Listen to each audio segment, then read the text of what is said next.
ትግራዋይ ወጣት በግንባር እንጂ በዚህ በጀርባ አትመታም እያለች እነሱስ መጨረሻቸው ይሄው እጃቸውን ሰጡ። የትግራይ ወጣት እጅን ብትሰጥ ይሻላል። ከምሽቱ 3 ሰዓት አካባቢ የት መሰለ የፈነዳው? ፍስሐ ማንጁስ አጥር ስር ግንብ ስር ከውጭ የሞተ ሰው የለም ምን የለም። ደብረጽዮን የሚገነጥላት ትግራይ የለችም። ገባህ? የለችም። መገንጠል የሚጠቅም ቢሆን ኖሮ ለኤርትራ ይጠቅም ነበር። እናንተ አትሞቱም፣ ልጆቻችሁ አይሞቱም፣ ዘመዶቻችሁ አይሞቱም። የትግራይ ህዝብ ችግር ውሃ ነው። የትግራይ ህዝብ ችግር ምግብ ነው። የትግራይ ህዝብ ችግር እርሻ ነው። የትግራይ ህዝብ ችግር ኢንዱስትሪ ነው። የእናንተ ችግር ደብረጽዮን የሰጠውን መግለጫ ለምሳሌ ብናነሳው ደብረጽዮን ማለት በእኔ አስተያየት ቴዲ የመከራ አንቴና ማለት ነው። እንስሳ ነህ እየተባልክ የምትሞት ወታደር ካለ እንስሳነትን ተቀብልሃል ማለት ነው። ስለዚህ ትግራይ ወታደር እንስሳ አይደለሁም ብሎ አፈሙዙን ወደ እነዚህ ሰዎች ማዞር አለበት። አዲስ አበባ ከተማ ውስጥ በትግራይ ሆቴል ውስጥ ፈንጂ ሲፈነዳ የሚመጡ የነበሩ አየር ኃይል የተቀመጡ ሰዎች ናቸው። በድብቅ የተቀመጡ የሚቀለቡ አዲስ አበባ ውስጥ የሚፈለጉ ቦታዎች ላይ ፈንጂ ያፈነዱት የነበሩት እነሱ። ታደሰ ወረደ መፈንቅለ መንግስት በጌታቸው ላይ እንዲካሄድ ገንዘብ አሰባስቡ ሎቢ ለማድረግ ለነዚህ ለከተከፈላቸው አሉ አክቲቪስት ምናምን ለምን ይባላል 270 ሚሊዮን የሰበሰበ ባለሀብት እዚህ አዲስ አበባ ውስጥ አለ። በሱ ልጅ ውስጥ ያስጨረሳቸው ልጆች አየዋቸው። አካል ጉዳተኞቹን አየዋቸው። በቀደም በአንድ እጇ ጠመዝ ስታጠው የነበረችው ልጅ ታወሰች። ገንዘብ እየሰረቁ ፍልሚያ ጦርነት ሜዳ እኮ አያውሏቸውም። ስርቆት ሜዳ ነው የሚያውሏቸው። ገንዘብ የሚሰበሰብበት ቦታ ነው የሚያውሏቸው። ጥቅም ያለበት ቦታ ነው የሚያስቀምጧቸው። አሜሪካ ነው የሚያስቀምጧቸው። አውሮፓ ነው የሚያኖራቸው። የሚመቸን ጌታቸው ነው አሉ። ጌታቸው ፕሬዝዳንት ሆነ። ጌታቸው በፍጹም አንፈልግም ብሎ አባረሩና የሚመቸን ታደሰ ነው አሉ። ታደሰ ተመረጠ። አሁን ደግሞ ታደሰ ሲባረር እንጠብቃለን። ተባረዋል እንግዲህ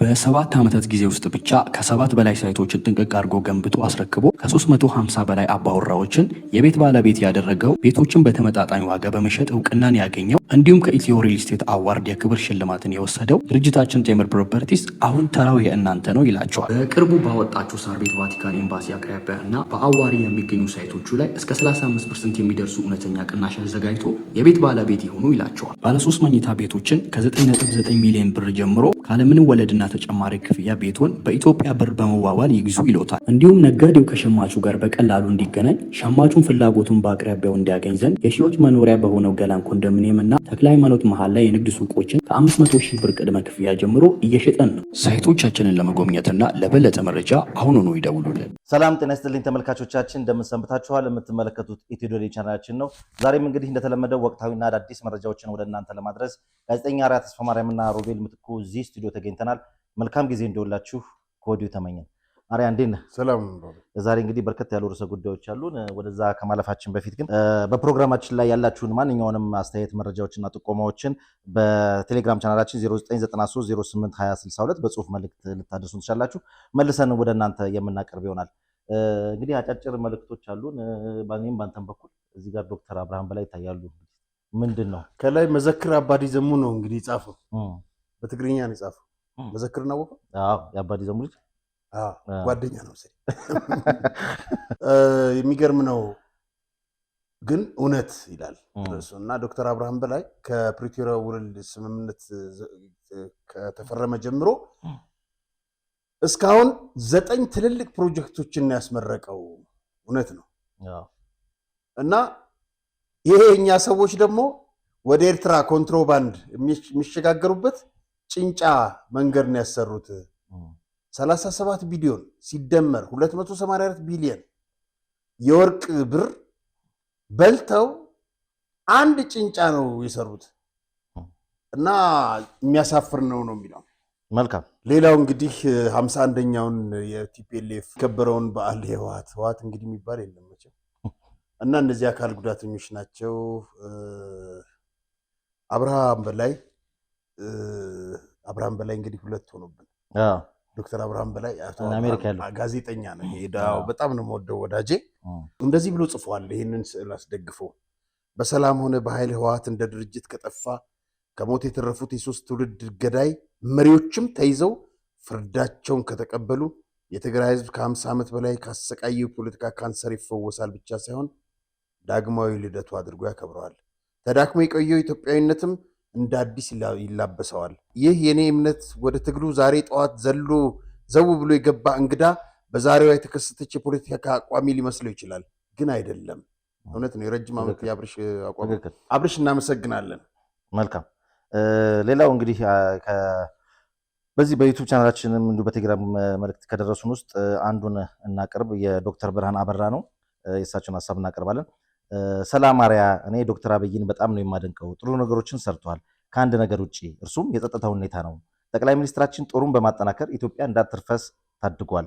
ዶክተር አብይን የሚወቅስበት አንድ ነገር ጠላት ተጠናክሮ ጉዳት ከማድረሱ በፊት እርምጃ ሊወስድበት ሲገባ ምንም ሀይ ሳይባልና ሀገር እንደፈለገ ሲያምስ ወያኔ በትግራይ ላይ ስልጣን ይዞ ወታደር ሲያሰለጥን በዝምታ መታየቱ ነው። እነዚህ ሰዎች ከዚህ ወታደራዊ ስልጠና አልፈው ከሻዕቢያ ጋር ሲዶልቱና ሲጣመሩ በቸለተኝነት መታለፉ ብዙም አላስደሰተኝም። የትግራይ ህዝብ በመከራና በችግር ውስጥ ሆኖ በህገወጥ መንገድ ስልጣን የያዙት እነ ደብረ ጽዮን በዚህ ሰዓት ያንን ምስኪን ህዝብ ሲያሰቃዩት መንግስት የጸጥታ ኃይሎቹን ልኮ እርምጃ መውሰድ ነበረበት። ይሄ ተደርጎ ቢሆን ኖሮ ችግሩ አሁን ያለበት ደረጃ አይደርስም ነበር። ሀገር እየተመሳቀለች ነው። በቂ ጦር አለን በሚል ነገሮችን በቸልታ ማለፍ ጉዳት አለው። ዝምታው በዝቷል። ሮቤልና አርያ እባካችሁ ይህን ጉዳይ በተመለከተ ፍርድ ማርሻልን ጠይቁልን። እናንተ ከፈራችሁ በእኔ ስም አድርጉት ይላል ዶክተር ብርሃን አበራ። ስልክ ቁጥሩ ሁሉ አስቀምጧልና ያው ስልክ ቁጥሩ እዚህ ጋር መግለጹ አስፈላጊ አይደለም። ስጋቱን የገልጸው እንደ አንድ ዜጋ ትክክል ነው፣ ተገቢ ነው። ያው እንግዲህ እዚህ ስክሪኑ ላይ የምንመለከተው ግለሰብ እንግዲህ ሰሞኑን በማህበራዊ ትስስር ገጾች በስፋት እየታየ ነው፣ መነጋገር ሆኗል። አንድ የፖሊስ አባል ነው እንግዲህ እሱ ያደረሰውን በተመለከተ ዶክተር በድሉ ዋቅጅራ ቆንጆ ጽሁፍ ጽፈዋል። ምን ሳይማር ቀርቶ ነው ወይም ምን ተምሮ ነው አንድ ፖሊስ እንዲህ ሊሆን የሚችለው ይላል በጥያቄ ርዕስ ሲጀምሩ። ዛሬ በማህበራዊ ሚዲያ ላይ ፖሊሶች አንዲትን ወጣት ሴት በዱላ ደብድበው ሲጥሏት የሚያሳይ ዘግናኝ ቪዲዮ ሲዘዋወር ተመለከቱ። እንኳን ፖሊስ ህግና ደንብ ተምሮ የማህበረሰቡን ሰላም ሊጠብቅ የተሰማራ ቀርቶ ተራ ዜጋም ያንን ሲያደርግ ማየት ልብ ይሰብራል። እንዴ ሲጀመር አዲስ አበባን የሚያህል ዘመናዊ ከተማ ውስጥ ፖሊስ እርፍ የሚያህል ዱላ ይዞ የሚዞረው ለምንድን ነው? በስራ ላይ ለሚያጋጥም ችግርና ለህግ አልገዛም ከሚል ራስን መጠበቂያ ሽጉጥ ወይም መሳሪያ ቢይዙ ይገባኛል። ህግ አላከብርም የሚል ሲገጥም በመሳሪያ አስፈራርቶ ወደ ህግ ማድረስ ወይም በቁጥጥር ስር መዋል እንጂ ደብድቦና ሰባብሮ መጣር ፖሊሳዊ መብት እንዳልሆነ እንኳን ፖሊሶች ህዝብም ያውቃል። ታዲያ እያሰለሱ የሚታዩት እንዲህ አይነቱ የፖሊሶችና የደንብ አስከባሪዎች ድርጊት ምክንያቱ ምንድን ነው? ምን ሳይማር ቀርቶ ወይም ምን ተምሮ ነው አንድ ፖሊስ እንዲህ ሊሆን የሚችለው? የፌዴራል ፖሊስና የአዲስ አበባ መስተዳደር ድርጊት ፈጻሚዎችን ለህግ ከማቅረብ ባለፈ ይህን አይነቱን ኢሰብአዊ ድርጊት ከምንጩ ማድረቅ አለበት። ከተማችን ብቻ ሳትሆን አኗኗራችንና አስተዳደራችን የሰለጠነ እንዲሆን መስራት ይገባል። ቢያንስ እንዲህ አይነቱ ኢሰብአዊና ዘግናኝ ድርጊት ከምንጩ መወገድ አለበት ይላሉ ዶክተር በድሉ ዋቅጅራ። በጣም አሪፍ ጽሁፍ ነው። በእርግጥ እሳቸው እውነታን ነው፣ እያሰለሰ ይቀጥላል። ከዚህ በፊትም እንደዚሁ የፖሊስ የተለያዩ የጸጥታ አካላት እንዲህ ጥፋት ሲያደርሱ በቪዲዮ ተቀርጾ ማህበራዊ ሚዲያዎች ተለቆ እርምጃ ተወሰደ ሲባል ሰምተን ነበር እና ቆይቶ ደግሞ እንዲህ አይነት ነገሮች ይመጣልና ምናልባት እርምጃው ጠንከር ያለ መሆን አለበት፣ አስተማሪ መሆን አለበት። የጸጥታ አካላት እንዲህ ሲያደርጉ ህዝብም ራሱ አንጋጦ የሚያየው ወደ መንግስት ነው ችግሮችን የሚያላከከውና እንዲህ አይነት ነገሮች ላይ ትኩረት ቢሰጥ ለማለት ነው። መልካም እንግዲህ ወደ ዋናው ርዕሰ ጉዳዮቻችን እየገባን ነው። ከዛ በፊት እንግዲህ ከሰሞነኛውን ታላቁን የአፍሪካ ህብረት ጉባኤ ሀገራችን እያስተናገደች ነው። ዛሬ እንግዲህ እናንተ ስቱዲዮ በተቀመጥንበት ሰዓት እንግዲህ ዋናው የመሪዎቹ ጉባኤ እየተካሄደ ነው የሚገኘውና የአፍሪካ ህብረት ጉባኤ ሲነሳ ከዚህ ቀደም የግብፅ ፕሬዚዳንት ሆስኒ ሙባረክ ላይ እዚህ በአዲስ አበባ ስለተሞከረው ግድያ ማንሳት ግድ ይላልና በወቅቱ አጠገባቸው የነበሩት ከፍተኛ የመንግስት ባለስልጣን ሚኒስትር ዶክተር አብዱል መጂድ ሁሴን ነበሩና እሳቸውን አስመልክቶም አንዳንድ መረጃዎች አሉ ብለኝ ነበርና ከወቅቱ ጋር ስለሚገናኝ እንደ ማሟቂያ ለትውስታ ማንስተ ነው ወደ ጉዳዩ ነው። ምን መሰለ 87 ዓመተ ምህረት አሁን ሰሞኑን የፖሊስ ሰው አልባ እንትን የተመረቀችው እሱ አካባቢ ነበር። ከዛ ያቺ ቦታ ነው ሙባረክ ጎዳና ትባል ነበር። ከዛ ወደ ከራማራ ጋር ፊት ለፊት ያለው መግቢያ አሸባሪዎቹ ከዛ ውስጥ ነው የወጡት። ለአፍሪካ ስብሰባ ነበር የመጡት ሙባረክ እና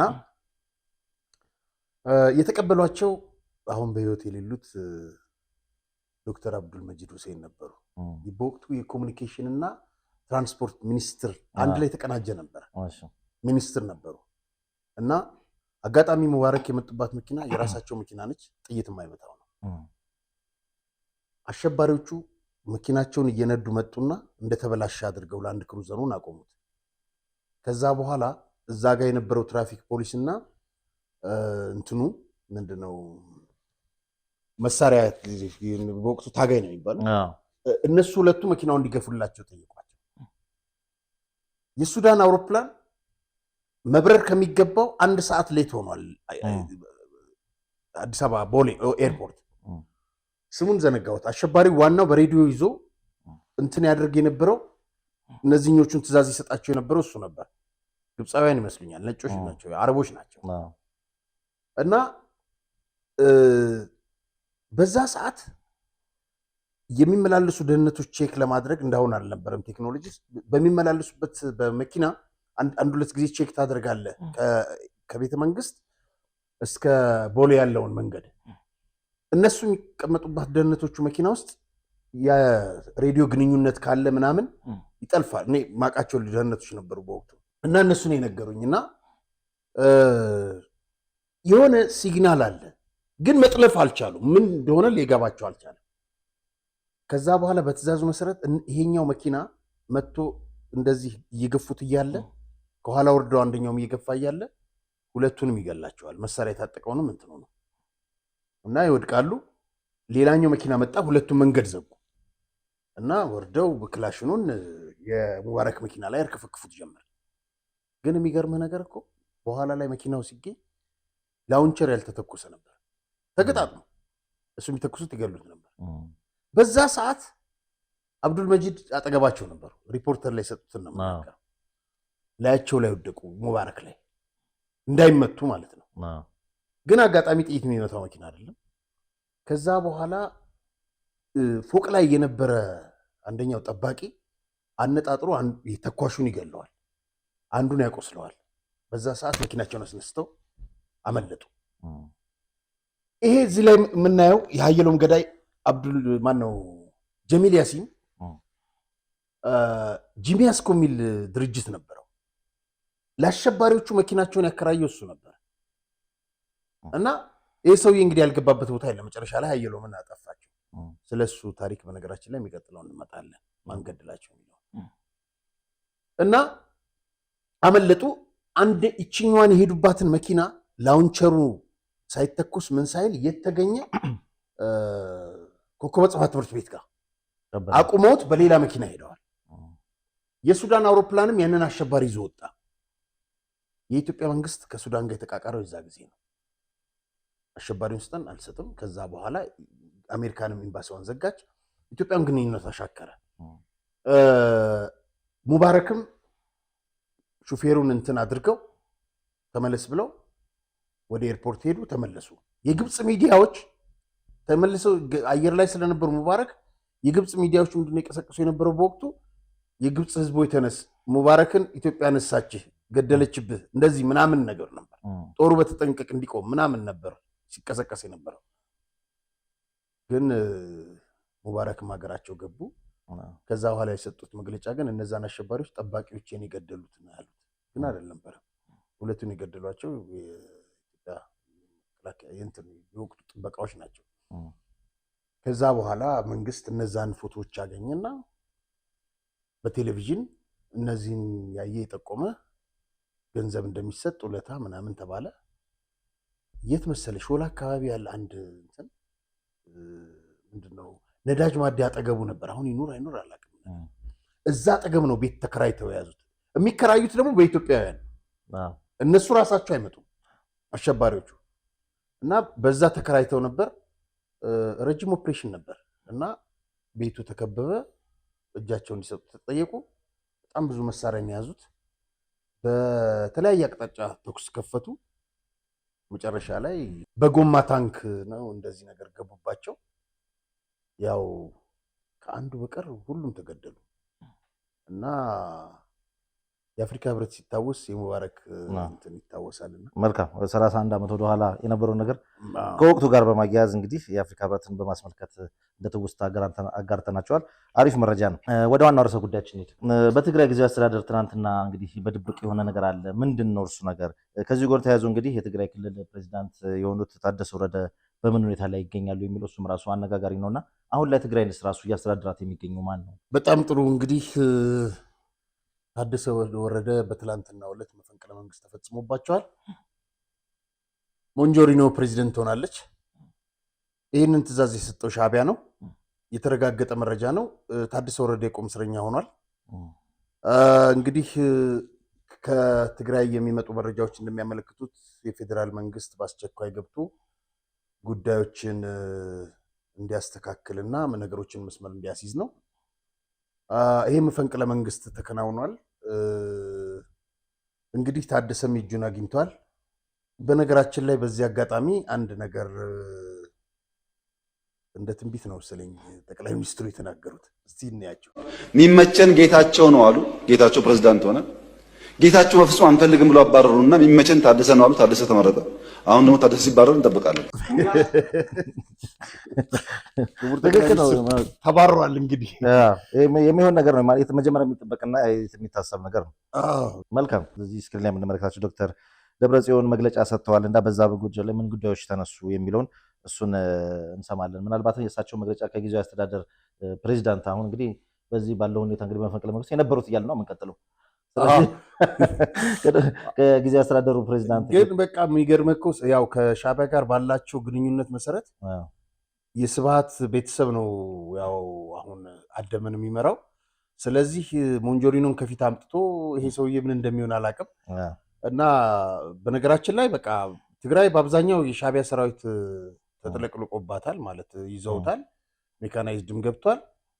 እንግዲህ በሻዕቢያ የምትመራ ትግራይ ሆናለች እና በጣም ያሳዝናል። ባጀት የሚገኘው ከፌዴራል መንግስት ነው። ሁሉ ነገር ግንኙነት ያለው ከፌዴራል መንግስት ነው። ግን እነዚህ ሰዎች ከመጠን በላይ እየሄዱ ነው። የትግራይን ህዝብ እየተቃወማቸው ነው። ወታደሩን ክፍል ይህንን ካላገዘ ወታደሩ ክፍል ስል እነዚህ ሆዳም ጀነራሎቹን አይደለም፣ ሌባ ዘራፊዎቹን ገዳዮቹን አይደለም። እታች ያለው ሰራዊት ግን እርምጃ ሊወስድ ይገባል ማለት ነው።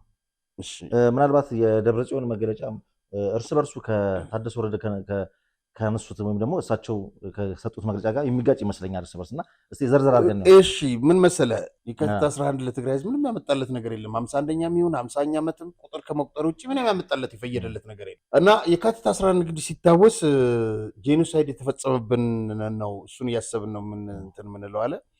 ተነጻጻሪ ሰላም ተገኝቷል ሲባል ተነጻጻሪው አሁንም ህዝባችን እየተሰቃየ እየተገደለ በጭንቀት ውስጥ እየኖረ ነው እና ለዚህም ከጄኖሳይድ አልወጣም አለ። ደብረጽዮን የማይዋሻው ነገር የለም እና በጦርነቱ ብዙ ንብረት ወድሟል፣ ድህነት ተንሰራፍቷል። ታዲያ ድህነትን ያመጣችሁት እናንተ አይደላችሁም እንዴ? ድህነት እንዲሰራፋ ጦርነት ከፈታችሁ እና ያለፈው ዓመት 50ኛ የህወሓትን በዓል ለማክበር አስቸጋሪ ነበር። ኋላ ቀሩ የጊዜ አስተዳደር ተቆጣጥሮት ነበር አለ። እነጌታቸውን ከዳተኛ ደርስ የነበረው ወደል እናስታውሰዋለን ብሎ አሁን ከጠላቶቻችን ጋር በመተሳሰር ያላደረገው ነገር ጠላቶች የሚለው እንግዲህ ፌዴራል መንግስት ይመስለኛል። እና በጣም የሚገርምህ ነገር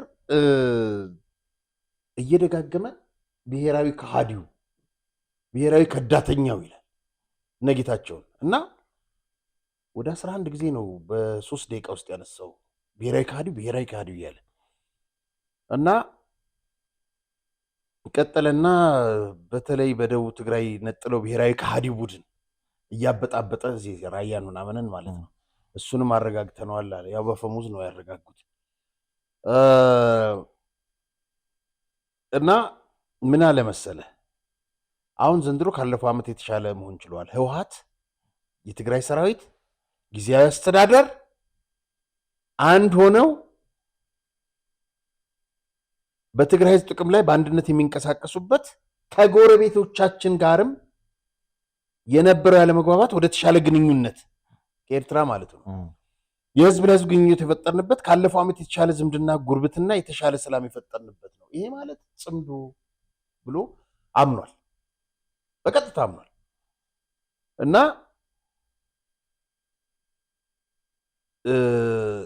ይሄ ዘንድሮ የሚከበረውን 51ኛ ዓመት ተፈናቃዮችን ወደ ቤታቸው እንዲመለሱ ካላደረግን በስተቀር አርፈን አንተኛም አለ።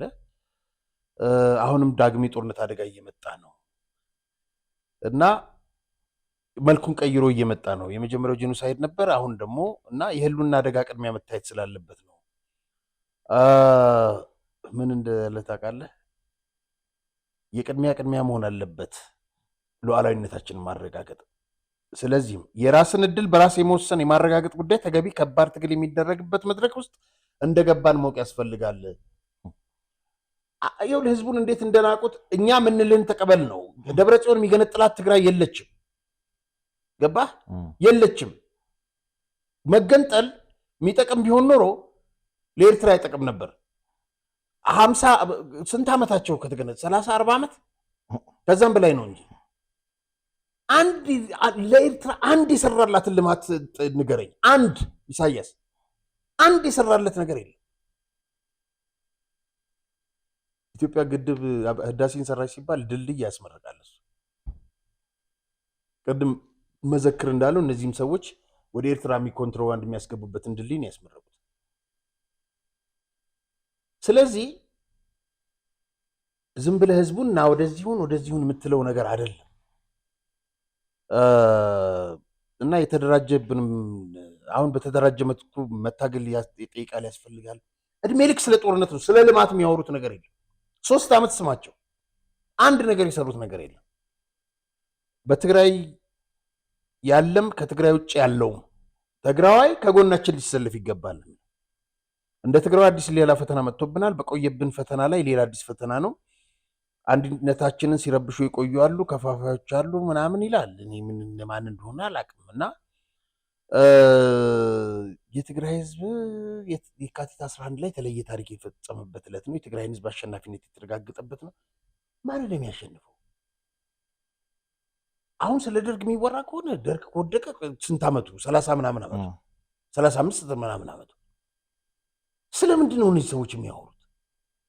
አንድ ልማት እኮ አያወሩለትም። ውሃ፣ የትግራይ ህዝብ ችግር ዋና ውሃ ደጋግመን አሳይተነዋል። ያንን እንኳን ሊሰሩለት አልቻሉም። አይ ከበላ በሴፍትኔት ነው የሚያኖር። ከበላ ከጠጣ አንድ ጥያቄ ሊጠይቃቸውን፣ አደባባይ ሊያሰጣቸውን፣ ሊሰቅላቸውን። ለዚህ ነው እና ትክክለኛው መስመር እስኪያስክ ድረስ ተደራጅተህ ታግለህ ድል የሚመጣ መሆኑን በትጥቅ ልውውጥ እናውቃለን። አሁንም ስለ ደርግ ነው የሚወራው። እና የባለፈው የቅርቡ መከታ አሉት የ2013ቱን መከትን እንጂ ጦርነት አልከፈትንም ነው።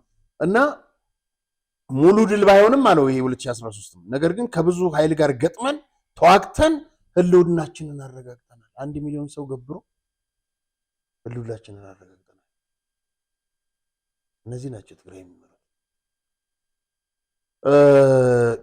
ህወሓት ትላንትም ዛሬም ነገም ከህዝቡ ጋር ሆኖ ያሉትን ነገሮች ችግሮች አብሮ ከህዝቡ ጋር ተቋቁሞ ሁሉ መሰናክሎችን አልፎ በድል እንደሚሻገር ተማመናል። ገፈት ቀማሹ የትግራይ ህዝብ ነው። እናንተ አትሞቱም፣ ልጆቻችሁ አይሞቱም፣ ዘመዶቻችሁ አይሞቱም። የትግራይ ህዝብ ችግር ውሃ ነው። የትግራይ ህዝብ ችግር ምግብ ነው። የትግራይ ህዝብ ችግር እርሻ ነው። የትግራይ ህዝብ ችግር ኢንዱስትሪ ነው። የእናንተ ችግር የለባችሁም። የትኛውን ችግር ታውቁታላችሁ? የትኛውን ችግር ያውቃሉ? ህዝቡን ያስርባሉ፣ ያስገድላሉ፣ ትውልድ በየጊዜው ያስጨርሳሉ፣ በቢሊየን የሚቆጠር ዘርፈዋል፣ ሀብት አከማችተዋል። የትኛውን ነው የሚያወሩት? ስለዚህ ከህዝብ ጋር ህዝብን መነገጃ አታደርገው። መጀመሪያ ህወሓት የሚላት ቃል ነበረች ከትግሉ ዘመን ጀምሮ፣ ህዝብ ሲያልፍለት ነው እኛ የሚያልፍልን። ወዲያውኑ የረሱት 83 ዓመተ ምህረት የፕሪቶሪያው ስምምነት ይከበርኛል ለሚመለከተው አካል እያሳወቅን 3 ዓመት መጥተናል አለ። ምንም እንኳ ቀደም ሲል በፌዴራል መንግስት እየተጣሰ የመጣ ቢሆንም ፌዴራል መንግስት ነው ደግሞ 3 ዓመትም ሲጥስ የነበረው። አሁን ግን ከመናገር ባለፈ በተግባር ደፍጥጦ ጥሶታል። የካቲት 11 የምናከብረው የፕሪቶሪያውን ስምምነት ውል በተጣሰበት ሁኔታ ነው። በተኩስ ጭምር የተጣሰበት ተኩስ የማቆም ስምምነት ነበር። አሁን ጥሶ ወደ ትግራይ ሰራዊት የተተኮሰበት ድብደባ የፈጸመበት አደጋ የደረሰበት ሁኔታ ላይ ነው የምናከብረው። ስምምነቱ በ2013 ከባድ ጦርነት ውስጥ እያለ እየተፈጸመ ስምምነት ነው። ስምምነቱ በነፍስ ወከፍ በጥይት የሚረግፈው ህዝባችንን ለማዳን ይኸውልህ፣ በነፍስ ወከፍ ለማዳን እፎይ እንዲል ከተኩስ ህዝባችን ቀርቶ እንስሳቶቻችን አንድ ቦታ ላይ መሰብሰብ ተቸግረው ህዝቡንም እንስሳውንም እኮ ነው አንድ አድርጎ እንትን የሚያደርገው። እንደ እንስሳ ቆጥረውታል ህዝቡን። ይህንን ነው የሚናገረው፣ እውነት ነው። እንስሳ ነህ እየተባልክ የምትሞት ወታደር ካለ እንስሳነትን ተቀብልሃል ማለት ነው። ስለዚህ ትግራይ ወታደር እንስሳ አይደለሁም ብሎ አፈሙዙን ወደ እነዚህ ሰዎች ማዞር አለበት። ስንት ትውልድ ነው የሚሞተው እንዴ? የሚሰደደው የሚሞተው ባህር የሚበላው እንደገና እንትን ነፃ መሬት የሚገባው ኃይል አለ ነቅቶባቸው ማለት ነው። አሁን ያለው ሰራዊት ለምንድን ነው የማይነቃው? ደንዝዞ እስከ መቼ ነው? እና ስምምነቱ እንዳይከበር እና የፌዴራል መንግስት በመንግስት ገንዘብ እንዳይኖር፣ ኢኮኖሚያዊ መልሶ እንዳያንሰራራ፣ ነዳጅ እንዳይገባ፣ እነዚህ ነገሮች በጉሮሯቸው አንቄ አደቃቸዋለሁ የሚለው ፌዴራል መንግስት ነው። ይሄ ሁሉ ቢሊየን ብር እየተሰጠ የሚዘርፉትም አለ። ታዲያስ የወርቅ ንግዱ ምንድን ነው ፌዴራል መንግስት ያጎደለው? በዝርዝር እኮ ተነገረ እኮ ተቀመጠ። ድርጅታችን ሰመር ሪል ስቴት የአድዋ 00 የሳይንስ ሙዚየምንና የህንድ ኤምባሲን በገነቡ ጉምቱ ባለሙያዎች በሴቶች አደባባይ ያስገነባቸውን ቤቶች ለደንበኞች እንዳስረከበ ይታወቃል። አሁን ደግሞ በዲፕሎማሲ መቀመጫ በሆነችው በእንግሊዝ ኤምባሲ በ2 ዓመት ውስጥ ገንብቶ የሚያስረክባቸውን ከባለ 2 እስከ ባለ 4 መኝታ ቤቶችን የቤት ባለቤት ልናደርጎ ዝግጅታችንን ጨርሰናል። እነዚህም ቤቶች በ10% ቅድመ ክፍያ ከ50% ባንክ ብድር ጋር የግሎ ማድረግ ይችላሉ። የአንድ ካሬ ዋጋችን በ105,000 ብር ስንሸጥ እንደነበረ ቢታወቅም ለጥቂት ቀናት ብቻ የሚቆይ እስከ 3 ሚሊዮን ብር የሚደርስ ልዩ ቅናሽ ማድረጋችንን እየገለጽን በካሬ በ88,000 ብር እየሸጥን እንደሆነ ስንገልጽ በታላቅ ደስታ ነው። የዚህ ድል ተጠቃሚ ለመሆንና የቢሮና የሳይት ጉብኝት ለማድረግ ከታች ባለው ስልክ ይደውሉ። ፌዴራል መንግስት ምንድነው ዘመናዊ ቴክኖሎጂ ታጥቂያለሁ ስለዚህ ያሳያቸዋለሁ እያለ ያስፈራራናል ምናምን ይላል እና ተገደን የገባን ጦርነት ሆነን ለዓለም አቀፍ አካል ደብዳቤ ልከናል። በመጨረሻ ጦርነት ውስጥ ሆነን ለሰላም ስንል ሰላምን አስቀድመን ከነችግሩም የፕሪቶሪያውን ስምምነት ፈረምን ይላል። እንዴት አይነት ውሸታም እንደሆነ እና ጦርነት ይቅር በውይይት ብለን ለአውሮፓ ህብረት ለምናምን ደብዳቤ ጻፍን አለ። ቴክኖሎጂ ስላለን በተሰንበጣሰን ጥላችኋለን እየተባለ ነው። ፉከራውን ትርኢቱን የምታዩት ነው። 9ኛ ዓመት ሲከበርም ለነሱ ነው ትርኢቱ ያየር ኃይል የሚመስላቸው አየህ። እና ለምሳሌ ሰሞኑን የግብፅ እንትኖች ትርኢት እያሳዩ ነው። ያ ማለት እኛን ይመለከተናል ማለት ነው። ኢትዮጵያም የራሷን ትርኢት ታሳያለች፣ የራሷን ወታደራዊ እንትን ታከብራለች። እና በመጨረሻ ላይ ምን አለ መሰለህ ውይይት እናድርግ ያልነው በጥይት ነው ባነው። እኛውን እንወያይ ነው ያልን ያለ ነው። ውይይት እናድርግ ያለውን እኛ ብለን በጥይት ከተኮሰበ ምንድነው የምታደርገው? መልስ ነው የምትሰጠውና መልሰን ተኩሰናል ወደ ፌዴራል መንግስት አለ። እንግዲህ ይሄንን ከታደሰ ወረዳ የሚጋጭ ሐሳብ ነው። ከታደሰ ወረደ ጋር የሚጋጭ ብቻ ሳይሆን ይህን በተመለከተ 2 ከፍተኛ ባለስልጣናት አስተያየት እንዲሰጡን ጠይቄ ነበር። አንዱ ሚኒስትር ናቸው፣ አንደኛው ከፍተኛ የጦር አዛዥ ናቸው። ሚኒስትሩ እንዲህ አለኝ፣ ታደሰ ግጭቱ ወይም ውጊያ ጀምረን ነበር፣ አሁን ግን እንዲመለሱ አድርገናል ብሎ ባለፈው ሳምንት ገባን ብሏል፣ አቅርበነዋል።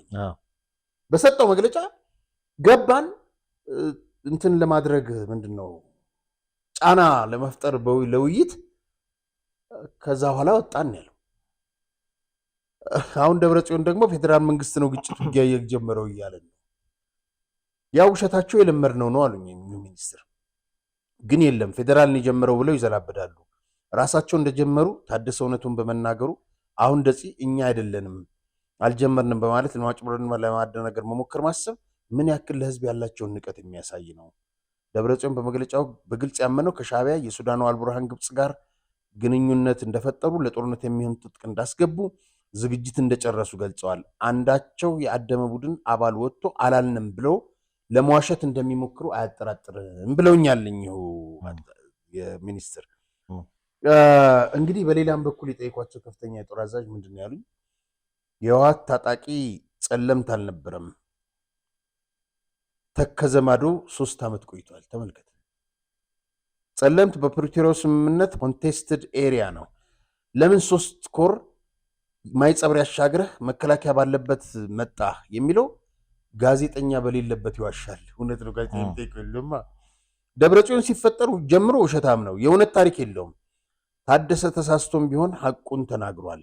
ለምን ተናገርክ ብለው ሊበሉት ነበር። ትላንትናም በሉት ነው እንጂ ሊበሉት ብቻ ነበር ስለሆነ ትላንትና በሉት እና በነገራችን ላይ እኚህም የጦር አዛዥ አያይዘው በቀደምነት ያቀረብናት ልጅ ነበረች ስለ ሰሜን ዕዝ ያወራችው። እሷን አይተው በሰጡኝ አስተያየት እንዲህ አሉኝ። ልጅቷን አይቻታለሁ። እውነት ይቀጥንና ይፈሳል፣ ውሸት ግን እንደ ክረምትና በጋ ወቅቶች ይመጣል ይጠፋል ነው ያለኝ። እናመሰግናለን።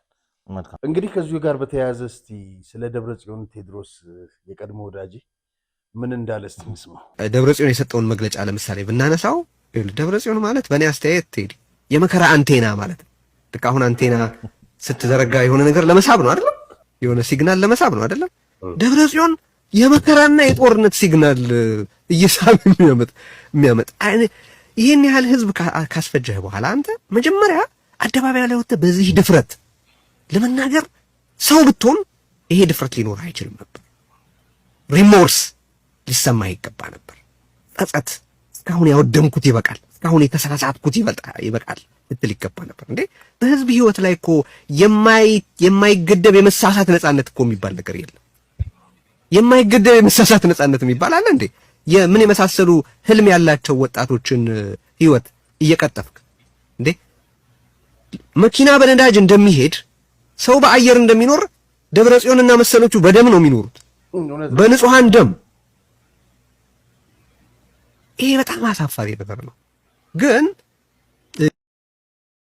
አንድ ግለሰብ የሚሊዮኖችን ህይወት ክሌም የመከላከል ኃላፊነቱን የማይወጣ ስማ፣ ምላሱን እየዘረጋ እጁን የሚያጣጥፍ በሚዘረጋው ምላሱ ልክ መዘጋጀት የሚባል ነገር መኖሩን ሳያውቅ ብዙዎችን ያስፈጀ ግለሰብ አሁን ያለ አንዳች ሀፍረት በተመሳሳይ ሁኔታ ምንም አይነት ለህዝብ የሚጠቅም አጀንዳ፣ ምንም አይነት ለህዝብ የሚጠቅም እርምጃ ሊወሰድ በማይችልበት ሁኔታ ጉባኤ ላካሄድ እያለ ነው።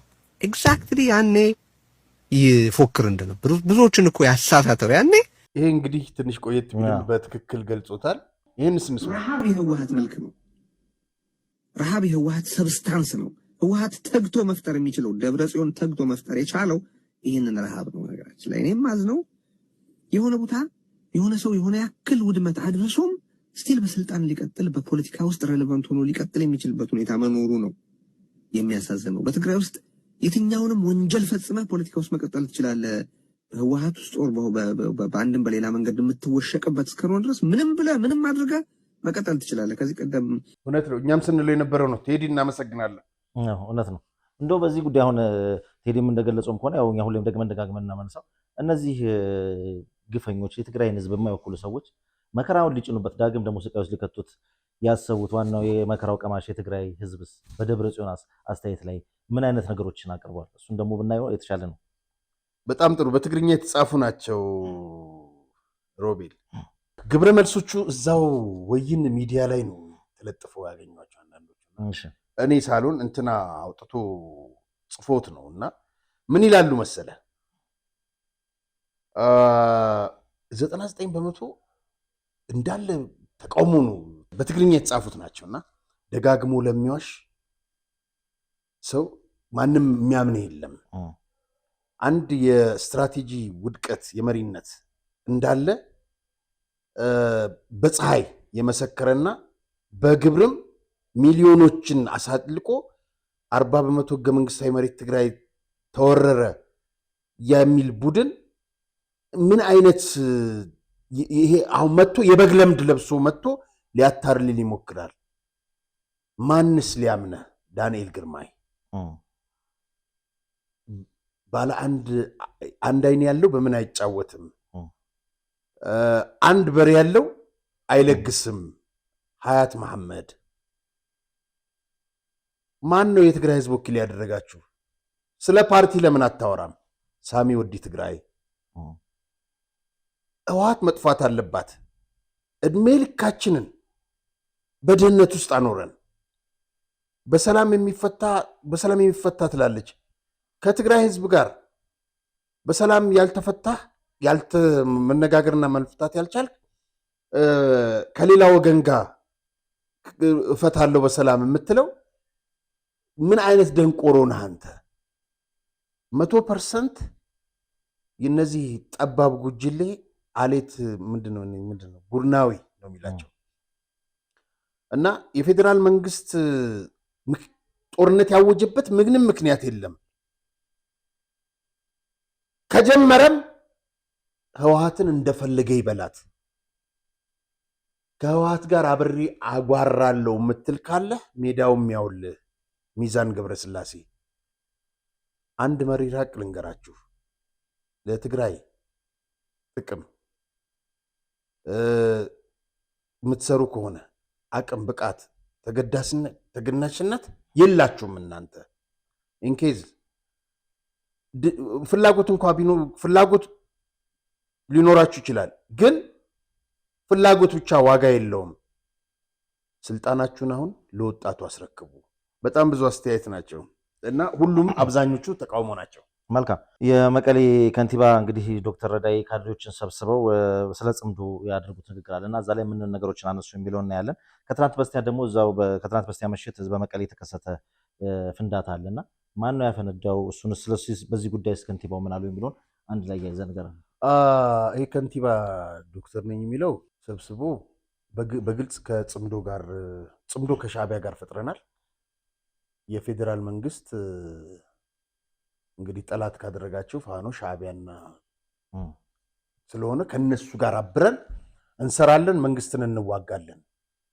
ስለዚህ ተዘጋጅ በሚል ነው። በነገራችን ላይ ከሰሞኑ ከ8ኛ ክፍል ጀምሮ ተማሪዎች እየታፈሱ ነው። ወታደራዊ ካምፖች ክፍት ሆነው እነዚህ ማሰልጠኛዎች ማለት ነው ወደ ማሰልጠኛ በኃይል እየተወሰዱ ስልጠና እንዲወስዱ እየተደረገ ነው። የለብ ለብ ስልጠና እና ከ8ኛ ክፍል ጀምሮ ነው አፈሳ እና በዲዲአር ደግሞ ይወጡ በሙሉ አሁን ባለፈው እንዲመለሱ የተባሉት የተወሰኑ ነበር። አሁን ግን በሙሉ እንዲመለሱ ተብሏል። እኔ ወጣቱ ዝም ብሎ በጅምላ እየሄደ አንድ ቦታ ላይ እንደውም አንድ ሽማግሌ ቪዲዮዋን አጥቻት ነው እንጂ ልጆቻችንን አንሰጥም እያሉ ሲጋፈጡ ያሳያል። ሰውም አምሮ ተሰብስቦ አንደኛ እንደዛ ማለት አለበት። መሳሪያ ያዘው ግን ቢያንስ ሌላኛው ወንድሙን ለማትረፍ ሲል እነዚህን ሰዎች ለቅሞ ማጥፋት አለበት። አፈሙዙን ወደ አለቆቹ ማዘዝ። አዎ ይሄ ከንቲባ ተብዬም ይሄንን ነው ሲል የነበረው። ከትላንት ወዲያ በጣም የሚያስቅ ነገር እንግዲህ በወራቶች ልዩነት ለሁለተኛ ጊዜ መሆኑ ነው። እንደ ፈንጂ አይነት ነገር ግን ቦምብ ፈንድቷል። ከምሽቱ 3 ሰዓት አካባቢ የት መሰለ የፈነዳው? ፍስሐ ማንጁስ አጥር ስር ግንብ ስር ከውጭ የሞተ ሰው የለም ምን የለም። ይሄ ለሁለተኛ ጊዜ ነው። ቆይ እናጣራለን ብሏል። ምኑን ነው የሚያጣሩት? ራሳቸው እኮ ነው የሚያስቀምጡት። እኔ አንድ ነገር ልንገርህ። እኔን ለ6 ወር ሲያስጨንቀኝ የነበረውና አሁን በውጭ የሚገኘው ኃይሌ የሚባል ደህንነት ዩኒቨርሲቲ ማታ 11 ሰዓት ላይ 12 ሰዓት አካባቢ ስመጣ የላይኛው ዩኒቨርሲቲ በሚካኤል በኩል 2-3 ስታያቸውን ድሩዬ ነገር የሚመስሉ አለባበሳቸው ምናምን ብዙም እንትን ማያድርግ ከነሱ ጋር ቆሞ ሲያወራ አየሁት እና ለሲሳይ ሀጊና ደዊ ዛሬ ዩኒቨርሲቲ ውስጥ የሆነ ነገር ሊያደርጉ አስበዋል አልኩት።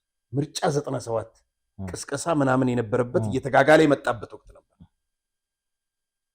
ማታ 1 ሰዓት ላይ ከ12 ጋር ኦሮምኛ ትግርኛ ፕሮግራም ብቻ ሲጀምር በቲቪ ተማሪዎች ተሰብስበው ያለው የትግራይ ተወላጆች ቦምብ ተወረወረ። ይዛን ቀን ገባ ቦምብ ተወረወረ፣ ተጎዱ ተማሪ። ከዛ በኋላ ቅንጅት ነው ምንትስ ነው ተባለ። ያንን ያደረገው ኃይሌ አዲስ አበባ ከተማ ውስጥ በትግራይ ሆቴል ውስጥ ፈንጂ ሲፈነዳ የሚመጡ የነበረው አየር ኃይል የተቀመጡ ሰዎች ናቸው።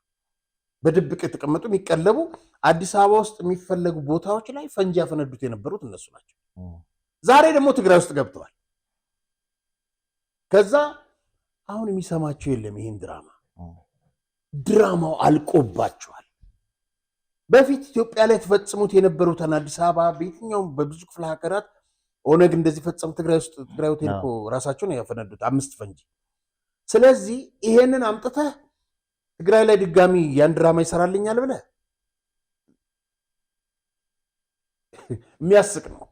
ደግሞ ሰዓት ተፈልጎ ፍስሐ ማንጁስ ቤት አጠገብ ምንም ይሄ ማይመስል ነገራችሁን ራሳችሁን እዛው እንትን በሉና ይሄ ነው የተፈጸመው ነበር። አንድ ቪዲዮ አለ የትግራይ እናት ምናልባት እሱ ምን ሰማው አና ኮል መልሰይ ትግራይ ስገድም ይሕረስ እንግዲህ በኋላ የትግራይ ወጣት መመኝለት ዳጊም ማለት ወደፊት በቃ ከዚህ በኋላ እርሻ ይረስ ገድም ያልመዕ ከዚህ በኋላ ይበቃናል ያልማ ይበቃናል በረሃ ያሉት ልጆቻችን በሰላም ይምጡ ሀገራቸው የምትያልሙልን ይረሱልን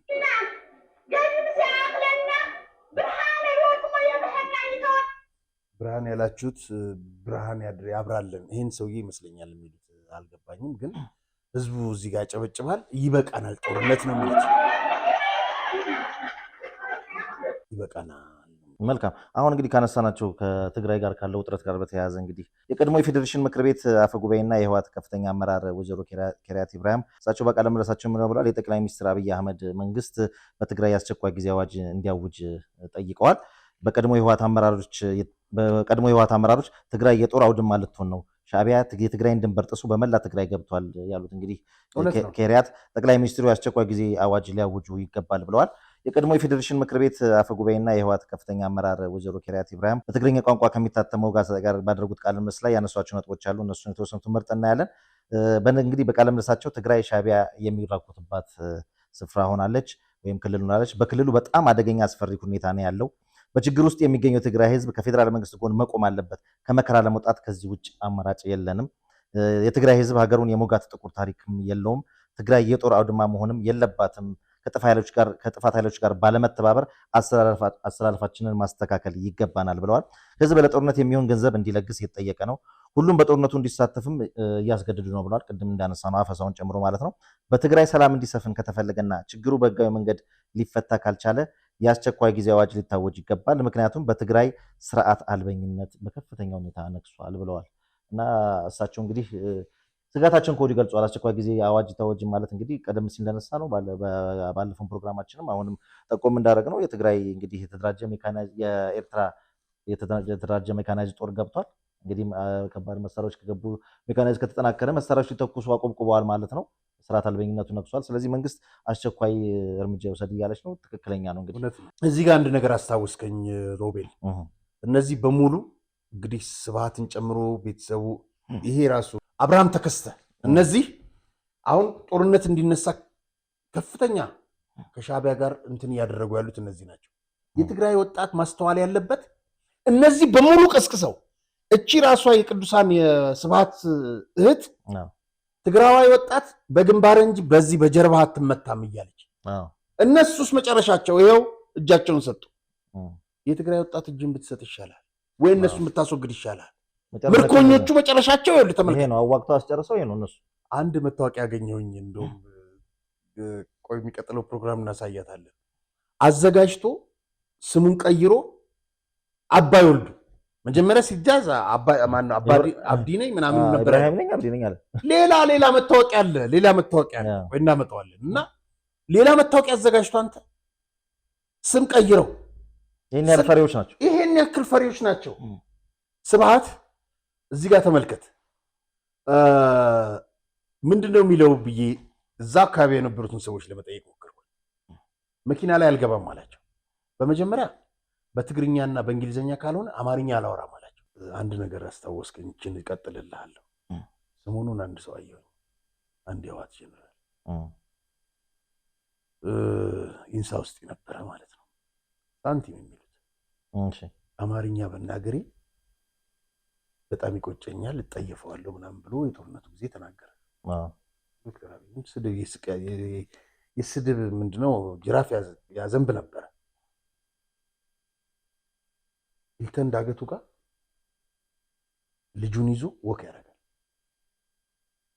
በሱ ልጅ ውስጥ ያስጨረሳቸው ልጆች አየኋቸው። አካል ጉዳተኞቹን አየኋቸው። በቀደም በአንድ እጇ ስትጠመዝዝ ስታጠው የነበረችው ልጅ ታወሰች። እንደዛ ብሎ ተናግሮ እሱ አሁን እዚህ በነፃነት ይንቀሳቀሳል ልጁን ይዞ። ሁለት ወንድሞቹን ያጣ አንድ ልጅ በጦርነቱ አይነ ስውር ሆኖ ወላጆቹም ሞተው በሐዘን ቤት ውስጥ ተጥሎ እሱም ትዝ አለኝ። ያቺ ሴትዮ ፎቶ ይዛ የምታለቅሰው እናት አንድ ልጇን ያጣችው እሷ ትዝ አለች። 5 ልጆቻቸውን ያጣች እናት ስታለቅስ ያይ እሷንም ትዝ አለች። እነሱ ይህን ሁሉ ብለው ጥላቻ ዘርተው በህዝብ ዘንድ ዛሬ በጠሏት በተጠየፏት አዲስ አበባ ውስጥ ልጆቻቸውን ይዘው ወክ ያደርጋሉ ምንም እንዳልተፈጠረ። እሱ ብቻ ሳይሆን ምንስ እያደረጉ ነው የሚለው እራሱ መንግስትስ ዝምታው ምንድን ነው? እነዚህ ሰዎች እዚህ ያህል ጥላቻ ያለው ሰው በአንዴ ተሰብሮና እንትን ብሎ መጥቶ አገር ወዳድ ይሆናል ብሎ ማሰብ ዘበት ነው። ምንድን ነው የሚያደርጉት የሚለው ነው። እሱ ራሱ በንቃት መከታተል ያስፈልጋል። እውነት ነው። ይሄም ያለውን ልንገርህ፣ በወቅቱ ይዘውት በእንግሊዘኛ ወይ በትግርኛ ነው በአማርኛ አልናገርም ማለት። ከዛ በኋላ መኪና ላይ ግባ ሲሉት ልጆች ካልመጡ አልገባም ወይ ልታሉ ልጆች የትግራይ ወጣት መጫወቻ እንደሆነ መከላከያ ይዞ የልጅ ልጆቹን ይዞ ሳይገለውና ተንከባከው ልጆቹን አመጣለት። ስብሃት ዛሬ አሜሪካም ሆኖ የጦር መሐንዲስ ሆኖ ጦርነት እየቀሰቀሰ ከሚገኘውና ከሻዕቢያ ጋር ግንኙነት እንዲፈጠር ካደረጉት እሱና የእህቱ ልጅ ዳዊት ገብረእግዚአብሔር ናቸው። ያው የእህቱ ልጅ ሞንጆሪኖንም ደግሞ አሾማት። በጣም ይጠላዋል በነገራችን ላይ ደብረጽዮን እና ይኸውልህ ቅድም የነገርኩ ልጆች ያለቁት ልጆች ትዝ አሉ። ስብሃት ወደ መኪና ለማስገባት ልጆቹን ሳሳላቸው እነሱ ካልገቡ አልገባም አለ። እዚህ ጋር እንደዚህ ነው ያለው። ይሄን የተፈጠረው ስለሌላው የትግራይ ወጣት ግን አይጨነቅም። 1 ሚሊዮን ወጣት ለምን እስከ ዛሬ ያረገፋቸው? ስብሃት እኮ 2 ትማቾች በምሽት መንዝ ላይ ሲደርሱ ሴክስ ይህን መጽሐፍ ላይ ጽፈነዋል። ግብረ ስጋ ግንኙነት አድርጎ እኮ አንገታቸው ጥይት ሲጮህ እንዳይሰማ አንገታቸውን ሰይፎ ልም ያለ ገደል ውስጥ የከተታቸው ሰው እኮ በጣም ረጅም ገደል ውስጥ።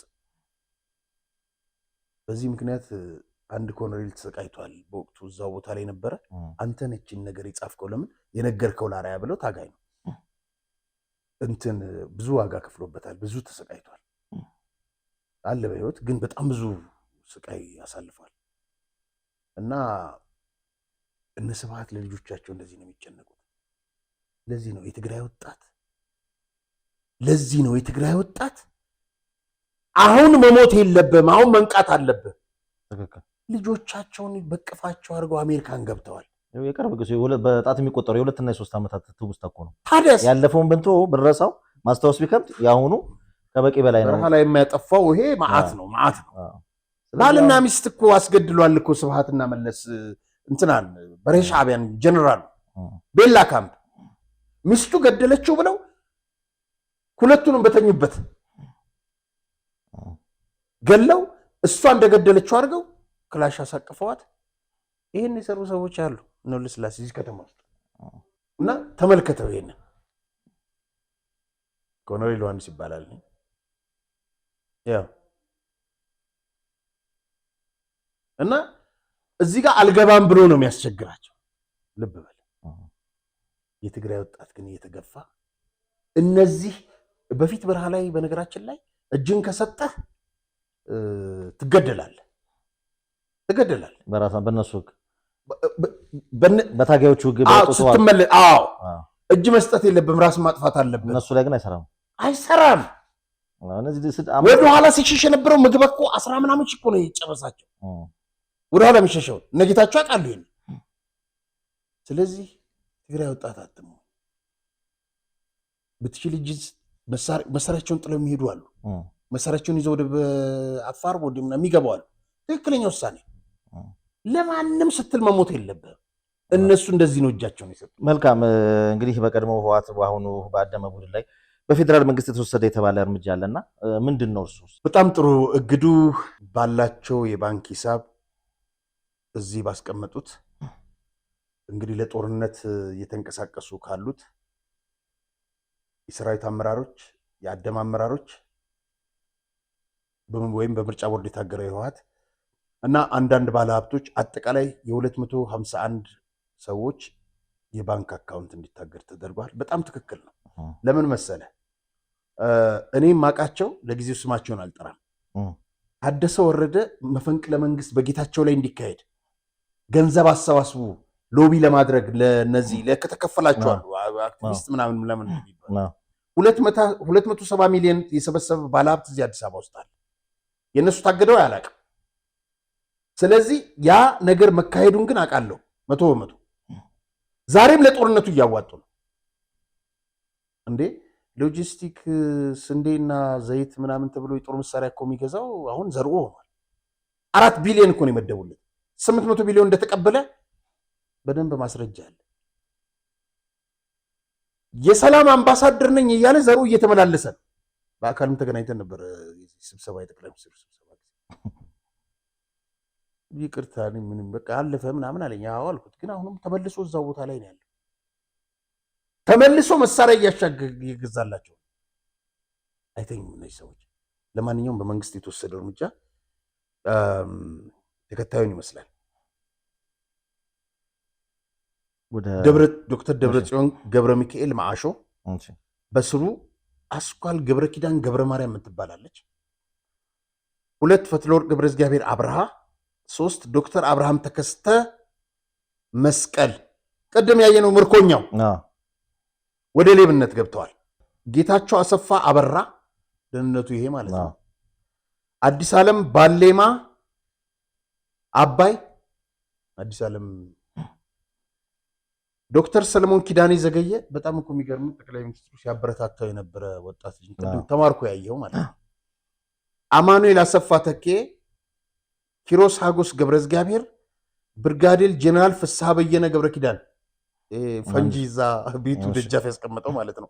በስሩ 2 ሰዎች አሉ፣ ሰለሞን ንጉሴ ገብሩና ዳናይት ፍስሐ በየነ። አይ በልጆቻቸውም ስም ያስቀምጡ ገንዘብ። ሜጀር ጀነራል ህንፃ ወልደ ጊዮርጊስ ዮሐንስ እና አሸናፊ ህንፃ ወልደ ጊዮርጊስ፣ ሚሊዮን ህንፃ ወልደ ጊዮርጊስ የሚባሉ በልጆችም ስም አለ። ይኸውልህ የትግራይ ወጣት አይ እነሱ በልጆቻቸው አካውንት ሚሊየን ቢሊየን ገንዘብ ያስቀምጣሉ። አንተን በነፍስ ላይ ፈርደው በሚሊየን ደረጃ ያስጨርሰዋል። ብርጋዴር ጀነራል ምግብ ኃይሌ ወልደ አረጋይ ሀብታም ያልሆነ ማን ሀብታም ይሆናል? ሜጀር ጀነራል ማዓሾ በየነ ደስታ፣ በሱ ስር ደግሞ ፍሬህይወት አሰግድ በላይ፣ ፋና ማዓሾ በየነ፣ ፍልሚያ ማዓሾ በየነ። አረ ደግሞ ስም ፍልሚያ ገንዘብ እየሰረቁ ፍልሚያ ጦርነት ሜዳ እኮ አያውሏቸውም። ስርቆት ሜዳ ነው የሚያውሏቸው። ገንዘብ የሚሰበሰብበት ቦታ ነው የሚያውሏቸው። ጥቅም ያለበት ቦታ ነው የሚያስቀምጧቸው። አሜሪካ ነው የሚያስቀምጧቸው። አውሮፓ ነው የሚያኖራቸው። በተንደላቀቀ ሁኔታ የትግራይ ወጣትስ ኪኒን አጥተህ ትሞታለህ። እናትህ ውሃ አጥታ ትሞታለች። ቤተሰብህ ምግብ አጥቶ ይሞታል። የመጨረሻው 13ኛ ሜጀር ጀነራል ዮሐንስ ወልደ ጊዮርጊስ ተስፋዬ ነው። እነዚህ ናቸው። አጠቃላይ እንግዲህ መንግስት በ251 ግለሰቦች ላይ ባንክ አካውንታቸውን አግዷል። በነገራችን ላይ ባንክ አካውንታቸው ብቻ አይደለም ያሳየናቸው ቪላዎች አሉ። እነ እንትና የነ ምግበ የሁሉም ቤት መወረስ አለበት። ከዚህ መሰረቁት ገንዘብ ነው ቪላቸውን። ዛሬ እንትና ምግበ እኮ ከ2 ቤት 500 ሺህ ብር ያገኛል በወር። ሚስቱ እዚህ ቁጭ ብላ ኪራይ ትሰበስባለች። ባሏ እዛ ጦርነት እየደገሰ ጦርነት እየከፈተ ነው። ምንድን ነው ትዕግስቱ? ስምምነቱን ያፈረሱት እነሱ ናቸው፣ መንግስት አይደለም። ይህንንም ታደሰ አምኗል። ታደሰ ቢወገድም አሁን ማለት ነው። ስለዚህ የነዚህ ሰዎች ንብረት እዚህም ያለው መታገድና መወረስ አለበት። እሺ፣ በመጨረሻም የምታስተላልፈው ማለት ካለ? የደራሲ አበራ ለማ ዛሬ መጽሐፍ ምረቃ ነበረ። በዚህ በአፍሪካ ስብሰባ ምክንያት ለሚቀጥለው ሳምንት ቅዳሜ ተላልፏል። ይህን ለማሳወቅ ነው። በቀደም የጠቀስነው የክፍሊያ ቦቸር ነው ለካ ያቺ መወዳት እንትን የእሳቸው ፍርሃት ነች የምትለው እና ለማንኛውም በዚሁ ይታረም። እናመሰግናለን። እርማቱን ልላክልን። በሀጎስ ገብረሕይወት ኢዶም ብንሰናበት ጥሩ ነው። ምክንያቱም ሀጎስ በጣም ጥልቅ መልዕክት ነው የሚያስተላልፈው። የተራበ እህል ውሃ ይላል፣ የጠገበ ካልተዋጋው ይላል። ስለዚህ እነዚህን እንክርዳዱን እየለየህ በደንብ ሻቸው እንዳትለቃቸው ነው የሚለው። ይሄን ያለው 96 22 ዓመት በፊት ወዳጄን እንግዲህ ካጣ ነው 5 ዓመት ነው። ጊዜ ይሮጣል። አጉስ ነፍስህ በሰላም ትረፍ። በሱም ዘፈን ሰናበት። መልካም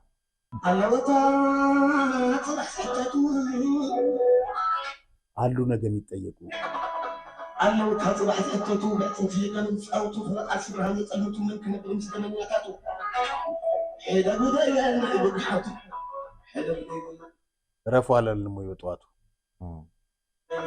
መቼም ይሰራ እኮ ነው። ከንከደንካ ተዘይገድኒ كم كانت تزيد كعلي أبو سلطان محمد علي أبو سلطان محلف خالي شمباي سلطان تسرق هذا العلي እንኳን ላይ የተሰቀለ ስልጣን شمباي سلطان تسرق العلي خلينا تعي حديثا አዲስ ህልም ሆድ ይነፋል። وينك سلطان يا ما يدلي تصدق واقع يدلي የተራበ እህል ውሃ ይላል። የጠገበ ካልተዋጋው ይላል። نفسي قايل زعلت قال لي حدث لك تفعلالي بعد خاطر አንድ ቤት ለሁለት ሰንጥቀ ምትለይ ማን መሰለ? ኤርትራ ነው። ቲጣን ጀግናለች። كنت ما تاي على خاطر اسمع كنت ما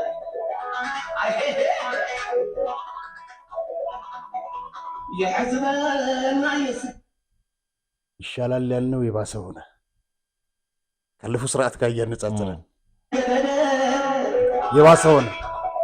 يحسبنا يسجد حدا تدين حدا تولد حدا تنكر حدا تقلد አንዱ ሲወጣ አንዱ ሲወርድ አንዱ ደግሞ ቀዳዳ የዘግዝ እነመለስ ዝም ብሎ ምላስ ብቻ አለ። ዛሬም እንደዛ ናቸው። ያውና እነሱን ነው የሚያስገባላቸው ምላስ ብቻ እና በቃ ምንም ስራም ጠልቆ ማለት ስርቆት የለመደ በዛን ወቅት እንደዚህ የዘፈነ ጀግና ሲወፍር ሲጠግብ አሁን ቅድም የዘረዘርናቸው ሰዎች ህዝባቸውን ረሱ። ህዝብ አይወዱም፣ ራሳቸውን ነው የሚወዱት። በነገራችን ላይ ይሄን የሰራው 96 ነው።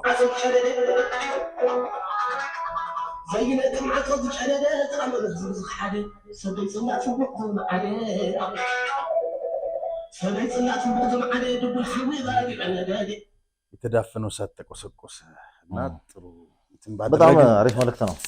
መልካም ነፍስ ይማር ብለናል። በጣም ትንቢተኛው ድምጻዊ ነው ያለው መጽሐፉ ላይ እሱ ያላቸው ነገሮች በሙሉ ዋው መልካም ስለነበረ ቆይታ እጅግ አድርጌ አመሰግናለሁ።